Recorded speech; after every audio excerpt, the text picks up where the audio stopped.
World War II is a scar upon human race forever. World War II is supposed to have taken the lives of anywhere between 11 to 12 million people. More than 200 political prisoners were burned to death. It is not about who did it. We as human beings, that's what we do, unfortunately, till now. But what we are looking at is not going to come in the form of bombs. There's no bang-bang happening here, this happens quietly.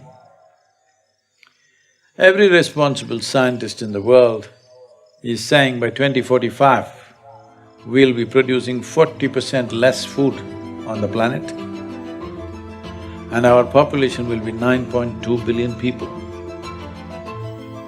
If it goes this way, World War II will look like a small blimp because if 40% less food means it's estimated in 6 months, about 1.5 to 1.7 billion people can die.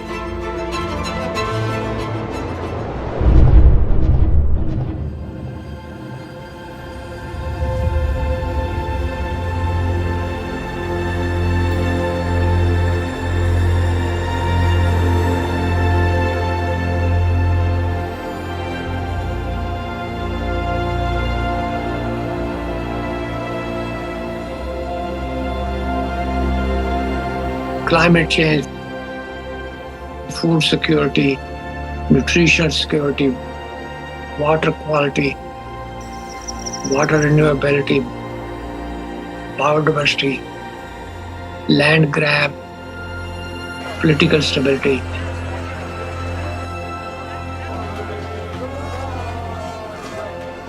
Human health, well-being, peace, prosperity.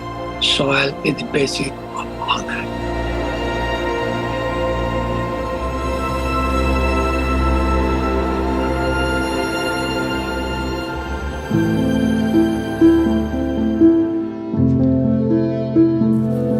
Soil is a basic entity on which all terrestrial life depends. 95% of all the food which is consumed by human comes from soil. As much as 95% of all antibiotics taken by human and animal come from soil. So soil and life have evolved together. There is no soil without life, and there is no life without soil.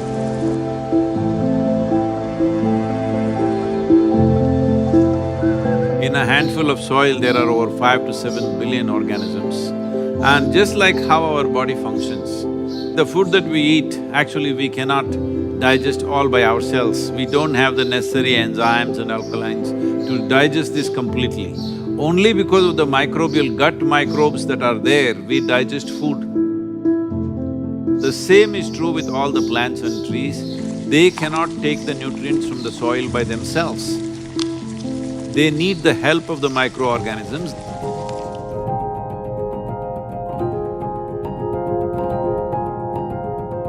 Good guy bacteria, good guy fungi, protozoa, nematodes, microarthropods, earthworms, incatriotes, all of those organisms are required to have a good, healthy soil so your plant gets the balance of everything that it needs every second of every day.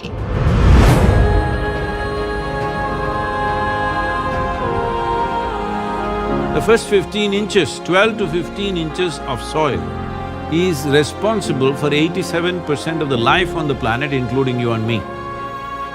And that today we are using machines where they're plowing almost like 12 to 14 inches deep and leaving it open to the sun. This is like we peel off our skin and stand in the sun, you know? You will be screaming. That's exactly what the land is doing. Land is screaming, but nobody's hearing. Just plowed and left open, killing all the microbial activity.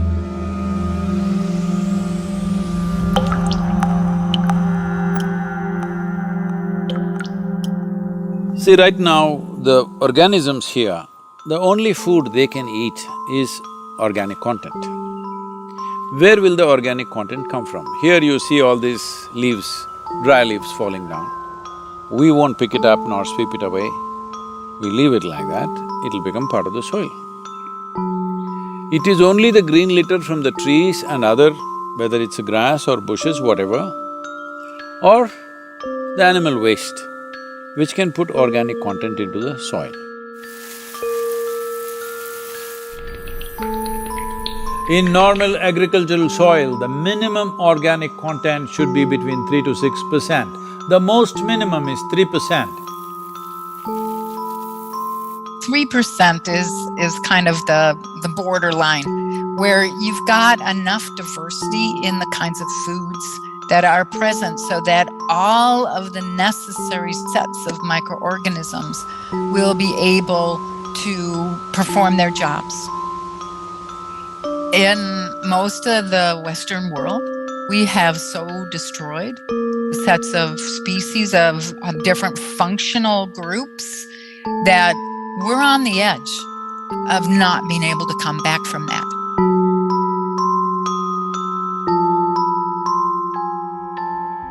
Over 62% of India's soil has organic content less than 0.5%. Entire southern Europe, the soil organic content is just around 1% or below. Over 50% of the topsoil in whole of United States is gone. You heard of dinosaurs going extinct, dodos going extinct, but this is a question of soil extinction. See, this is sand. If you add enough organic content into this will become rich soil. Similarly, if you take all the organic content out of the soil, it will become sand. So this is called as desertification in the world. World's agricultural soils are becoming sand or turning into a desert largely across the world because there is no organic content.